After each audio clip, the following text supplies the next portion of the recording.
Hi, hello friends. Welcome to my channel. This video is sponsored by BuyMode shopping app. BuyMode e-shopping application is one of the online shopping app. Now we can download Google Play Store and App Store. வாங்க வீடியோக்குள்ள போலாம். பொதுவாக நம்ம ஒரு பொருளை வாங்குறோம் இல்லைனா பணத்தை சம்பாதிக்கிறோம் அப்படிங்கிற நேரத்தில் அரசாங்கத்திற்கு வரி கட்ட வேண்டியது அவசியமான ஒரு விஷயமா பார்க்கப்பட்டு வருது. அந்த வகையில் பார்த்தோம் அப்படின்னா அந்த பொருளை வாங்கும்போதோ இல்லைனா நம்ம சம்பளமாக வாங்கும்போது நேரடியாகவோ இல்லைனா மறைமுகமாகவோ நம்ம கிட்ட இருந்து வரி அப்படிங்கிறது வசூலிக்கப்பட்டு வருது. எக்ஸாம்பிளுக்கு அப்படின்னு எடுத்துக்கிட்டோம்னா நம்ம வருஷம் இன்கம் டேக்ஸ் அப்படிங்கிறத ஃபைல் பண்ணிட்டு வருவோம். அது இல்லாமல் ஒரு பொருளை வாங்கும்போது அதற்குள்ளேயே ஜிஎஸ்டி அப்படிங்கிற ஒன்று இருக்கும். அதற்கான வரியையும் நம்ம பே பண்ணிட்டு வந்துட்டு இருப்போம். இதெல்லாம் ஒரு பக்கம் இருக்க டிசிஎஸ் மற்றும் டிடிஎஸ் அப்படின்னு இரண்டு வகை வந்துட்டு இருக்கு. இது பொதுவாக என்ன, இது இரண்டுக்கும் இருக்கக்கூடிய டிஃபரன்ஸ் என்ன அப்படிங்கிறத பற்றி தான் இன்னைக்கு நம்ம பார்க்க போறோம். டிடிஎஸ் அப்படின்னு சொல்லப்படுறது டாக்ஸ் டிடக்டட் அட் சோர்ஸ் அப்படின்னு சொல்லக்கூடியது. அதாவது மூலத்திலிருந்தே சோர்ஸ்ல இருந்தே டாக்ஸை டிடக்ட் பண்ணக்கூடிய ஒரு விஷயமாக தான் பார்க்கப்படுது. இது பொதுவாக எதற்கு பொருந்தும் அப்படின்னு பார்க்கும்போது நம்ம வாங்குற சேலரி, ரெண்ட், வட்டி இது எல்லாத்துக்குமே டிடிஎஸ் அப்படிங்கிறது பொருந்தும். இது எப்படி கணிக்கப்படுது, எப்போ எடுக்கப்படுது அப்படின்னு பார்க்கும்போது நமக்கு ஃபைனல் பே அவுட் அப்படிங்கிறது கொடுக்கறதுக்கு முன்னாடியே இந்த டிடிஎஸ் பிடித்தம் எவ்வளவு அப்படிங்கிறது டிட்டர்மைன் பண்ணப்பட்டு டிடக்டும் பண்ணப்படுது.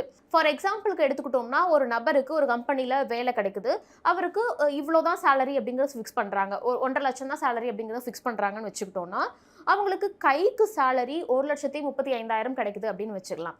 மீதி இருக்கக்கூடியது என்ன, அதாவது அந்த 1.5 லட்சத்தில் 1,35,000 கிடைக்கும் போது மீதி இருக்கக்கூடிய தொகை டிடிஎஸ் பிடித்தம் அப்படின்னு பிடிக்கப்படுது. ஸோ நம்ம கைக்கு வரக்கூடிய தொகை இல்லாம பேலன்ஸ் பிடிக்கக்கூடிய அந்த தொகை டிடிஎஸ் பிடித்தம் அப்படின்னு சொல்லப்படுது. இந்த டிடிஎஸ் பொறுத்த வரைக்குமே வட்டி, சம்பளம், தரகு, ஒரு கமிஷன் கொடுக்கறது, வாடகை இது எல்லாத்துக்குமே பொருந்தும். அதே நேரத்தில் டிசிஎஸ் அப்படின்னு சொல்லக்கூடிய டாக்ஸ் கலெக்டட் அட் சோர்ஸ் அப்படின்னா என்னன்னு பார்க்கும்போது நம்ம ஒரு பொருளை வாங்கும்போது விற்பனை செய்கிறவங்க கிட்ட இருந்து வாங்குறவங்க கிட்ட வசூலிக்கப்படக்கூடிய அந்த ஒரு தொகையை தான் டிசிஎஸ் அப்படின்னு சொல்கிறோம். சில பொருள்கள் வாங்கும்போது இது எல்லா பொருள்களுக்குமே பொருந்தும் அப்படின்னு சொல்ல முடியாது. ஸ்பெசிஃபிக்காக இருக்கக்கூடிய சில பொருள்கள் வாங்கும்போது இந்த ஒரு தொகை அப்படிங்கிறது வாங்குறவங்க கிட்ட இருந்து செல்லர்ஸ்க்கு போகக்கூடிய ஒரு தொகையாக தான் பார்க்கப்பட்டு வருது. எக்ஸாம்பிளுக்கு அப்படின்னு எடுத்துக்கிட்டோம்னா மரம், குப்பை, கனிமங்கள், மதுபானம், கார், டோல் டிக்கெட் போன்றவற்றினுடைய விற்பனைக்கு டிசிஎஸ் அப்படிங்கிறது பொருந்தும். சரி, இந்த டிசிஎஸ் மற்றும் டிடிஎஸ் இது இரண்டுமே ஒரு நபரினுடைய வருமானம் இல்லைனா பணம் செலுத்துதல் இருந்து பிடிக்கப்படுது அப்படின்னு எடுத்துக்கிட்டா கூடவே இது ரெண்டுக்குமே குறிப்பிடத்தக்க சில வேறுபாடுகள் இருக்கு அப்படின்னு தான் சொல்லணும்.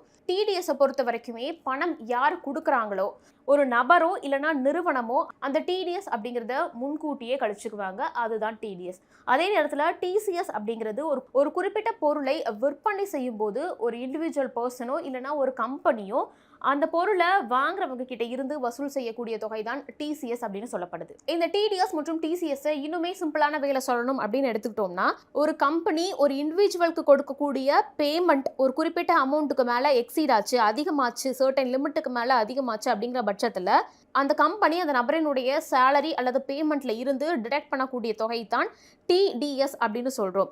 இதே நேரத்தில் டிசிஎஸ் பொறுத்த வரைக்குமே, அதாவது டாக்ஸ் கலெக்டட் சோர்ஸை பொறுத்த வரைக்குமே ஒரு செல்லர் தான் விற்பனை செய்யக்கூடிய அந்த பொருளை ஒரு பையர் வாங்கும்போது அந்த பொருளை வாங்குபவர்கள்கிட்ட இருந்து கலெக்ட் பண்ணக்கூடிய ஒரு தொகையை தான் டிசிஎஸ் டாக்ஸ் அப்படின்னு சொல்கிறோம்.